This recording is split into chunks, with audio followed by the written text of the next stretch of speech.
अरे बाबा हो पावता येत नाही तर कशाला पावता रे तुम्ही हा चायला नुसतं टोळकीचे टोळके पावायला चालले आणि खपाखप मरू राहिले तिकडं. हो ना मित्र, या पण आता हे 5 जण पोरं पुरे टोटल 19 जण डुबले होते. ते 19 जणांपैकी किती जण वाचले माहितीये का? 5 जण गेले आणि 14 जण वाचले मित्र. हे पाचीचे पाचही ना पुरे खतम झाले. त्याच्यामध्ये 4 जणांच्या अजून डेड बॉड्या भेटल्या नाही, समजलं. 1 जणाची भेटली फक्त, बाकीच्या डेड बॉड्या अजून लापात आहे. तर ह्या 19 पैकी फक्त 14 जण वाचले, 5 जण गेले मित्र. आणि पोराची हीच घाण व्हायला लागली दरवेळची. यायला पावता येत नसल्यामुळं नसताना सुद्धा हे पाण्यात कशी उतरू राहिले मला हे समजा नाही. किती घटना घडू राहिल्या या अशा भयानक, त्याची हाद नाही. मी एवढा बावळा झालो रोज पेपर वाचू वाचून, आज तुमच्या संग शेअर करून राहिलो मी. या बा तुम्ही आता किती सुंदर सुंदर मुलं आहे पहा होय. दिसतेत तुम्हाला त्याचे चेहरे ठळक पाहिलं. जान जवान पोर मित्र हो. याच्यामध्ये कोणाचं लग्न होईल का कोणी कुवारे याचं काही अजून लापाता नाही. मी तर म्हणतो सगळे कुवारीच पोट्टे असतील, एन्जॉय करायला गेले. आणि कुठले माहितीये मित्र हो, हे आपले छत्रपती संभाजीनगरचेच पोर आहे, आपल्या जिल्ह्याचे, तुम्हाला सांगतो मी. आणि हे सगळ्याचे सगळे 19 जण आहे ना तिकडे ना एन्जॉय करायला गेलते. आणि ते एन्जॉयच्या चक्करमध्ये पहा मित्र ये ना याचा प्राण गमून टाकला. मग आता मला सांगा, आता कौरक म्हणजे लेकरांना सांगायचं आणि कौरक शिकवायचं. आता त्याच्यामुळे म्हणतो मित्र हो, मी सतत सांगत राहतो तुम्हाला की पोहणं शिका. पोहणं हे खूप चांगलं असतं. ते म्हणतात ना डॉक्टर बाबासाहेब आंबेडकरांचा ते शब्द नाही का, शिक्षण हे वाघिणीचं दूध आहे, जो पितो तो गुरगुरल्या शहरात नाही. तसं पोहणं पण आहे ना एक वाघिणीच म्हणजे हे तुम्हाला सांगतो मी, जो कोणी पोहणं शिकन तो गुरगुरल्याशिवाय राहणार नाही. गुरगुरल्या राहणार शिवाय नाही. का म्हणतो मी असं?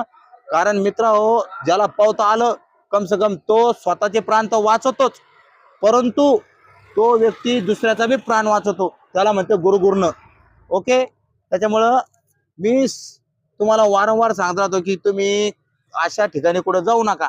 आणि जाता तर तुम्हाला पावता येत असेल तर तिथे रिक्स घ्या, नाही तर पाहुणे शिका ना यार तुम्ही. क्लासेस लावलेले किती मोठे, तिथे बऱ्याच ठिकाणी तुम्ही क्लास लावा, तिथे पाहुणे शिका.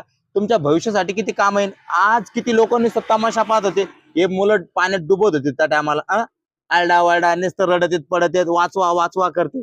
काय वाचवा वाचवा करून काय अर्थ आहे तुमचा? अरे धडाधड उड्या मारा त्याला वाचवा ना.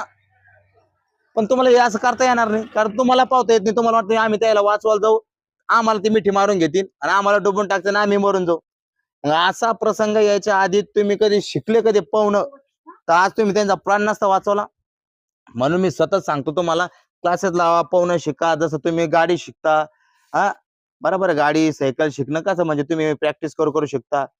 ज्या गोष्टी तुम्हाला माहिती नसते की तुम्ही शिकता आणि शिकल्याच्या नंतर पायलट होता, बरोबर आहे. तसं मग तुम्ही पोहण्यात का मागं राहता? पोहणं शिका तुम्ही. पोहण्यामुळं तुम्ही तुमचे प्राण तर वाचवता, पण दुसऱ्याचे प्राण वाचवता. काही व्हिडिओमध्ये असं झालेलं आहे, त्या व्यक्तीनं दुसऱ्याचा प्राण वाचवला, समुद्रात जाऊन प्राण वाचवला, विहिरीत जाऊन प्राण वाचवला, एखाद्या डोबकाटात डुबत असलं कोणी तिथे उडी मारून त्यानं त्याचा प्राण वाचवला. मग आज या 5 मुलांचा प्राण वाचला असता का नसता? वाचला असता मित्र हो. त्याच्यामुळे म्हणतो तुम्ही पोहणं शिका. पोहणं खूप चांगलं असतं आणि ते शरीरासाठी पण खूप चांगलं असतं, फिटनेस असतं त्यानं. पण अशा प्रसंग काळी तुम्ही कोणाचे जीव प्राण वाचू शकता. माझा व्हिडिओ कसा वाटला तुम्हाला मला कमेंट मध्ये सांगा. लाईक करा, शेअर करा आणि सबस्क्राईब करा. ओके. जय हिंद, जय महाराष्ट्र.